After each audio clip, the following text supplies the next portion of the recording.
एक गांव में प्रेमजी तिवारी नाम का एक बहुत ही बढ़िया बावर्ची रहा करता था। वो जिस गांव में रहता था उसी गांव के एक ढाबे में वो खाना पकाता और जिंदगी गुजारता।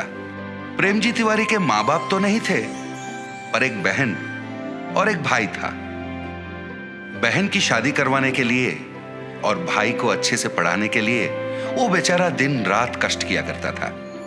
प्रेम जी के बनाए हुए सारे पकवान कई सालों से बच्चे, बूढ़े, गांव के बाकी सारे लोग बड़ा मजा लेके खाया करते थे।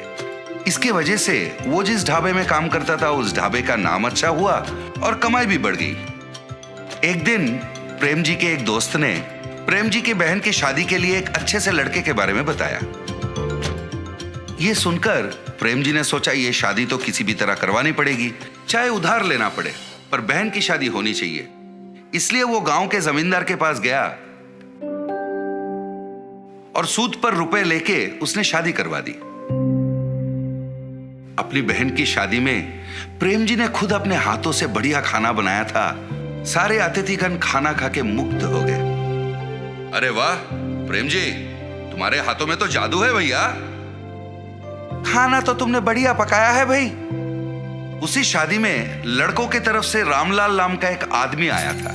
खाना खा के उसे बहुत पसंद आया तो उसने कहा, प्रेम जी भाई, लंदन में मेरा एक रेस्टोरेंट है, क्या तुम लंदन आके मेरे रेस्टोरेंट में कुक के काम करोगे? ये सुनकर प्रेम जी भाई को याद आया कि उसके भाई को पढ़ाना है, उसका कुछ उधारी भी है। इन सबको छोड़ के लंदन जाना उसके लिए नामुमकिन था, तो उसने इस मौके को जाने दिया। दिन गुजरने लगे, उधार का भार बढ़ने लगा और पूरी तनख्वाह तो ब्याज भरने में निकल जाती थी। भाई को पढ़ाने के पैसे कम पड़ने लगे, घर चलाने में भी दिक्कत होने लगा। तो प्रेम जी भाई इन बातों को लेके मन कचोट के रह जाते थे। इस तरह महीने बीतने लगे, पर प्रेम जी भाई का आमदनी नहीं बढ़ रहा था। फिर एक दिन प्रेम जी भाई उदास बैठ के उपाय के बारे में सोच रहे थे। उसे लंदन से आए हुए रामलाल के बातें याद आए। अरे उसने तो मुझे रेस्टोरेंट में काम करने का मौका दिया था, ये बात मैं कैसे भूल गया। ये सोचकर वो रामलाल से मिलने चला। अरे प्रेम जी, आप इस तरफ? आपने तो उस दिन कहा था ना कि लंदन में आपके रेस्टोरेंट में कुक की नौकरी मुझे देने को तैयार है। अभी भी क्या वो नौकरी मुझे देंगे? अरे वाह, बढ़िया है, आखिर आपने मेरी बात मान ही ली। जरूर मौका मिलेगा। मैं एक हफ्ते में वहां जा रहा हूं। मेरा बेटा आपके लंदन आने तक के सारे इंतजाम खुद देखेगा, ठीक है? फिर जब रामलाल वापस लंदन चले गए थे, रामलाल के बेटे ने प्रेम जी का लंदन जाने तक का पूरा इंतजाम 1 महीने के अंदर कर दिया। प्रेम जी ने उससे कहा, बहुत बहुत धन्यवाद बेटा, आप बिल्कुल चिंता मत कीजिए, यहां हम सब हैं ना। आप आराम से लंदन जाइए, वहां अच्छे से पैसे कमाइए और अपनी पूरी उधारी चुका लीजिए। अपने भाई को अच्छे से पढ़ाइए। अगले 10 दिन में लंदन जाने की आपकी फ्लाइट है। इस तरह उसने प्रेम जी को समझाया और उसे लंदन भेज दिया। प्रेम जी लंदन में स्थित रामलाल के इंडियन रेस्टोरेंट में अपना रसोइये का काम शुरू कर दिया। उसके खाना पकाने के तरीके, सब्जियों को काटने के तरीके, खाने को प्लेटिंग के वक्त गार्निश करने के तरीके, और सबसे बढ़िया बात यह थी, जब उसका खाना पकता था पूरा रेस्टोरेंट खुशबूदार हो जाता। वो मन लगा के लजीज खाने बनाता रहा और कस्टमर खुश होते रहे। खाने से खुश होकर लोग उसे काफी पैसे टिप में देते थे। इससे प्रेम जी खुश होकर और बढ़िया पकवान बनाने लगा। इधर महीने का तनख्वाह मिलता था और टिप की ऊपरी पैसे होने के कारण उसका आमदनी बढ़ गया, और जितने भी पैसे वो कमाता था पूरे पैसे वो इंडिया भेज देता। फिर रामलाल के बेटे से बात करता और उनसे कहता कि उन पैसों से उसकी उधारी चुका दे और उसके भाई को बढ़िया सा कॉलेज वगैरह में भर्ती करके पढ़ाए। इस तरह 6 महीने बीत गए। इन 6 महीनों में उसने कई बार पूछा कि मेरे भाई से फोन पर बात करवा दे, पर कोई ना कोई कारण बोलकर रामलाल के बेटे उसे टाल देता तो प्रेम जी को संदेह होने लगा। और फिर जब रामलाल अपने बेटे के साथ बात करते थे, वो चुपके से उनकी बातें सुनने लगा। एक दिन रामलाल से मिलने प्रेम जी जा ही रहे थे। उसने देखा रामलाल बहुत गुस्से में किसी से फोन पर बात कर रहा है, तो वो छिप के सुनने लगा। 6 लाख रुपए है भाई, ऐसे थोड़ी ना आ जाते हैं। प्रेम जी का हाथ का खाना बढ़िया है, इसलिए उसे मैं जो तनख्वाह देता हूं और उसके टिप के पैसे मिलाकर हर महीने उन पैसों को मैंने बचा के रखने को कहा था, ना कि इसके बारे में प्रेम जी के भाई को बताने के बारे में। कोई ना कोई उपाय निकाल और मुझे वापस फोन कर। उनकी इन बातों को सुनकर वो तुरंत अपने घर गया, अपना पूरा सामान उसने समेट लिया और उसी वक्त वहां से निकल पड़ा। मैंने इन पे अंधविश्वास किया था और काम करने विदेश तक आ पहुंचा। 1 रुपए मेरा पैसा मैंने नहीं बचा, पूरा पैसा इनको सौंप दिया। पता नहीं उधर मेरे भाई और बहन किस हालत में हैं। पता नहीं मेरा सूद कितना बढ़ गया है। मुझे विश्वास नहीं हो रहा है कि अपने कुकर्मों के लिए इन लोगों ने मुझे वहां से यहां तक ले आया। वो बेचारा रास्ते के एक किनारे बैठकर दुखी हो रहा था। हे भगवान, अब तुम्हारा ही भरोसा है, तुम ही कोई रास्ता निकाल दो भगवान। वो बेचारा कुछ देर वहीं पर भगवान का स्मरण करते बैठा। अचानक से नील रंग के धुआं के बीच में से श्री कृष्ण पधारे।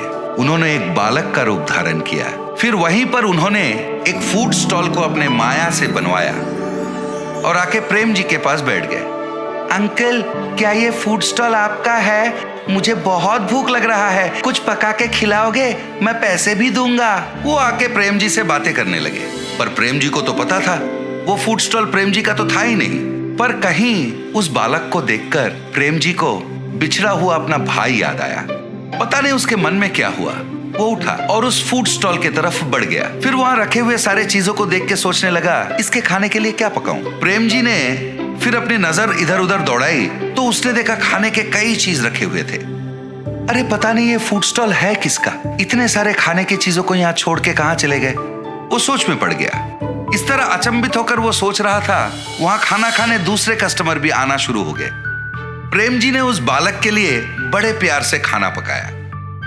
फिर वो बालक को ढूंढने लगा और वो बालक उसे दिखा नहीं। और इधर वहां बैठे जो बाकी कस्टमर थे वो सारे फूड फूड फूड कहकर प्रेम जी को पुकारने लगे, तो प्रेम जी उनके लिए खाना बनाने में मगन हो गए। इस तरह बिना कुछ सोचे समझे ही प्रेम जी के जीवन में एक नया मोड़ आ गया था। इसके अलावा वो फूड स्टॉल मेरा है कहने वाला कोई आगे ही नहीं आया। तो प्रेम जी ने सोचा शायद ये भगवान की मर्जी है और उन्होंने ही उसे यहाँ भेजा है। वो अपना काम में व्यस्त हो गया।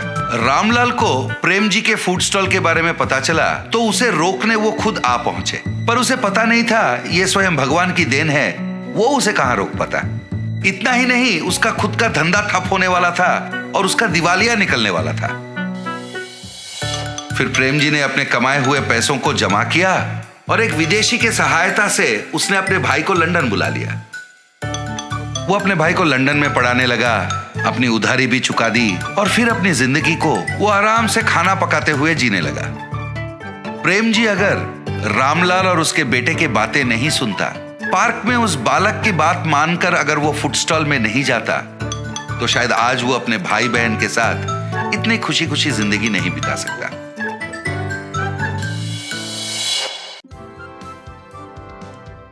माधवपुर नामक एक गांव में थे 2 आदमी, विनोद और सात्विक, जो पड़ोसी थे। विनोद था बहुत आलसी और कोई काम नहीं करता था। और सात्विक के पास बहुत गाय थे जिनका दूध बेचकर वह पैसे कमाया करता था। इसी दौरान दूध का धंधा काफी बढ़ रहा था, तो सात्विक ने सोचा कि अब वह पड़ोसी गांव में भी दूध बेचना शुरू करेगा। अपने जमाए हुए पैसों से उसने नई साइकिल खरीदी, जिससे वह बाकी के गांव में जाकर दूध बेचने लगा। एक सुबह जब सात्विक काम के लिए अपनी साइकिल पर निकला, तब विनोद ने उसको देखा। अरे, मुझे बिना बताए सात्विक ने नई साइकिल खरीद ली। उसके लौटने के बाद पूछूंगा। ऐसा सोचकर विनोद उसके घर के बाहर सात्विक के लौटने का इंतजार करने लगा। कुछ समय बाद सात्विक दूध बेचकर वापस आया। जब हो सात्विक, तुमने नई साइकिल खरीद ली? हाँ विनोद, क्यों, क्या हुआ? अरे कुछ नहीं, बस यही जानना चाहता था कि नई साइकिल के लिए पैसे कहाँ से आए? भाई, आज तक जो भी दूध बेचा ना, उसमें से मैंने थोड़ा थोड़ा जमाया इस साइकिल के लिए, जिसकी मदद से अब मैं पास वाले गांव में भी जाकर दूध बेचने लगा हूँ। अच्छा, अरे तू तो काफी समझदार निकला सात्विक। विनोद हंसते हुए सात्विक के लिए खुश होने का नाटक किया और फिर अपने घर चला गया। घर जाकर विनोद सोच में पड़ गया कि इतने कम समय में सात्विक ने नई साइकिल खरीद कैसे ली। विनोद ने खुद तो कुछ नहीं लिया। उदास होकर विनोद गहरी सोच में ही डूबा रहा। मैं क्यों इतना उदास रहूं? अगर मैं भी सात्विक की तरह कुछ काम करूं तो पैसे जमा कर मैं भी अपनी मनपसंद चीजें खरीद सकता हूं, पर मैं करूं क्या? अरे हाँ, मुझे तो जलेबी बनाना बहुत अच्छी तरह से आता है। हाँ, मैं एक जलेबी की दुकान शुरू करूंगा। फिर अगले दिन विनोद ने अपनी एक छोटी सी दुकान खोल ली और गरम गरम जलेबी बेचने लगा।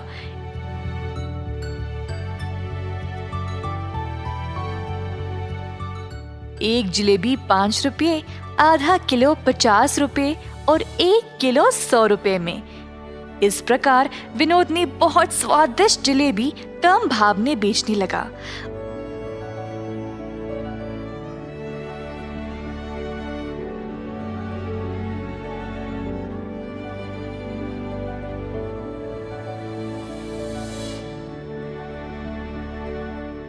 उसके गर्मा गर्म जलेबियों की सुगंध गांव के कोने कोने तक पहुंच गई। गांव के सारे लोग विनोद की दुकान पर आने लगे मजेदार जलेबियों का स्वाद लेने के लिए।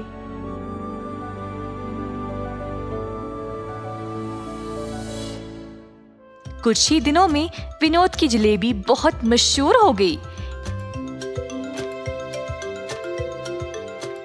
एक दिन रमेश नामक एक आदमी उसकी दुकान पर जलेबी खा रहा था। वाह विनोद, तुम्हारे हाथों की बनाई हुई जलेबी बहुत ही मजेदार है। इतने कमाल की जलेबी मैंने आज तक खाए ही नहीं भाई, वाह। ऐसा कहकर रमेश जलेबी के मजे ले रहा था और बाकी के लोगों ने भी उसकी बहुत तारीफ की। पूरे गांव में विनोद की दुकान और भी मशहूर हो गई। अब धीरे धीरे विनोद थोड़ा घमंडी बनने लगा। मेरे जैसे जलेबी तो और कोई बना ही नहीं सकता। मुझे जलेबियों का दाम भी बढ़ाना पड़ेगा, इससे मैं और ज्यादा मुनाफा कमा सकता हूँ। दुकान पे आए हुए सब लोगों को विनोद ने बोला, जी आज से एक जलेबी 10 रुपए, आधा किलो 100 रुपए और 1 किलो 200 रुपए में। एक आदमी उदय जो जलेबी खरीदने आया था, उसने कहा, अरे भाई साहब, जलेबी इतनी महंगी कब से हो गई है? बाकी के दुकानों में तो किलो 100 रुपए में ही बेचते हैं। अगर मेरे जैसे स्वादिष्ट जलेबी कहीं और मिले ना, तो वही जाकर खा लीजिएगा, मुझे कोई फर्क नहीं पड़ेगा। विनोद जैसी स्वादिष्ट जलेबी कहीं और नहीं मिलेगी, ऐसा सोचकर लोगों ने अब महंगी जलेबी खरीदना शुरू कर दी।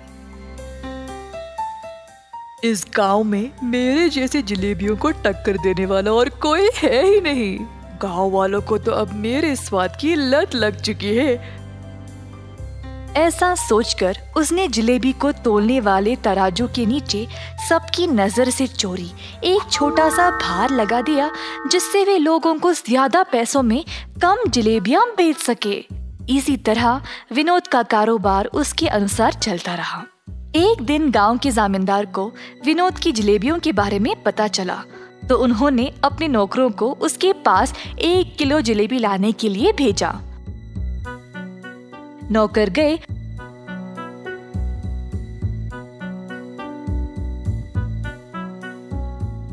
और विनोद के यहाँ से 1 किलो जलेबी ले आए और जमींदार जी को दे दिया।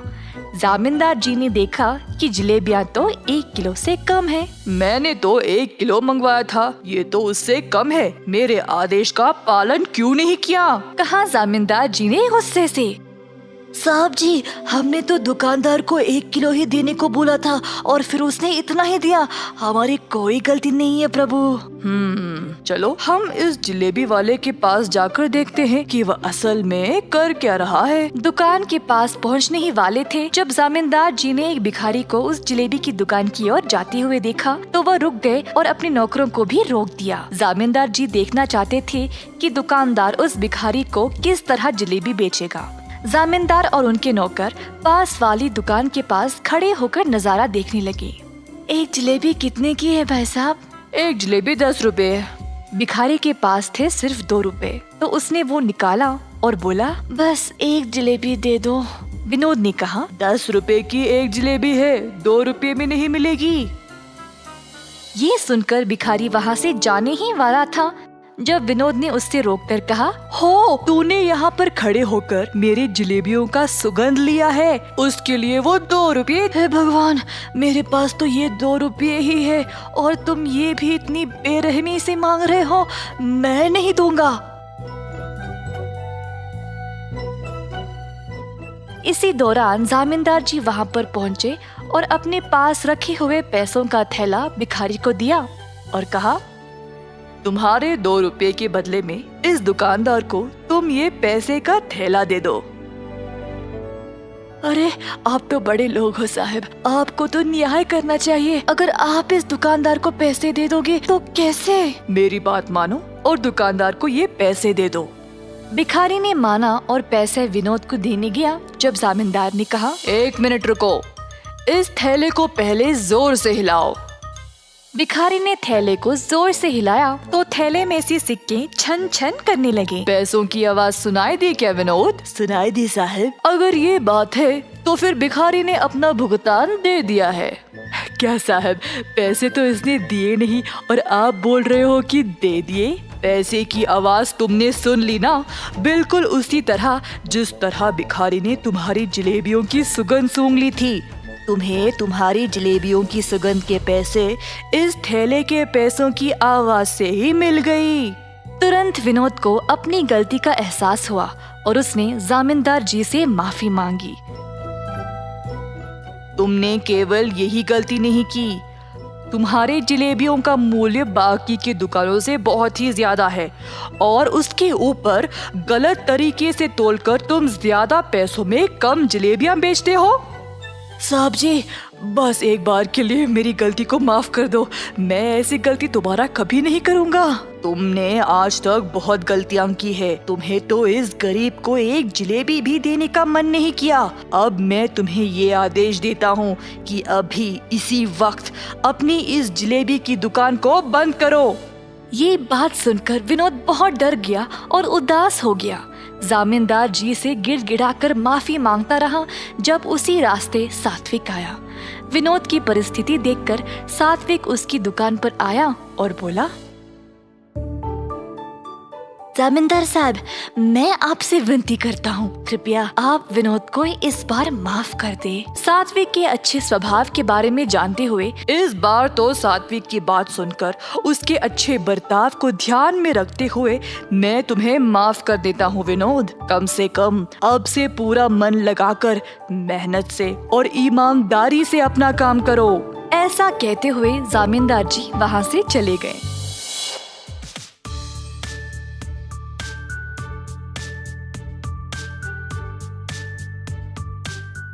सात्विक और जमींदार जी की बात सुनकर विनोद ने अच्छा नाम कमाने का ठान लिया। पूरी लगन और ईमानदारी से उसने दोबारा अपना कारोबार शुरू किया। इस वजह से अब और भी लोग उसके पास जलेबी खाने आने लगे।